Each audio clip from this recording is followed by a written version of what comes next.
ગારિયાધાર તાલુકાના પીપવડા ગામે શિકારની શોધમાં એક દીપડે કૂવામાં ખાબકતા ગામમાં ચિંતા અને કુતૂહલનો માહોલ સર્જાયો હતો। ઘટનાની જાણ થતાં ગારિયાધાર ફોરેસ્ટ વિભાગની ટીમ તાત્કાલિક સ્થળ પર પહોંચી અને 1 કલાકથી વધુ જહેમત બાદ દિલધડક રેસ્ક્યુ ઓપરેશન ચલાવી દીપડેને સુરક્ષિત રીતે કૂવામાંથી બહાર કાઢી વન વિભાગે દીપડેને પાંજરે પૂરી સલામત સ્થળે ખસેડવાની કાર્યવાહી હાથ ધરી।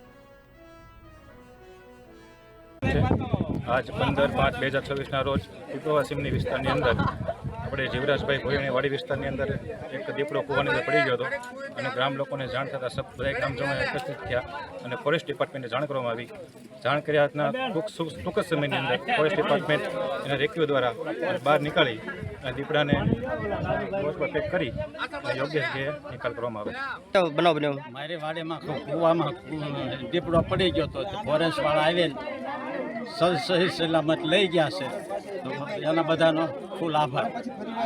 ફોરેસ્ટર છું।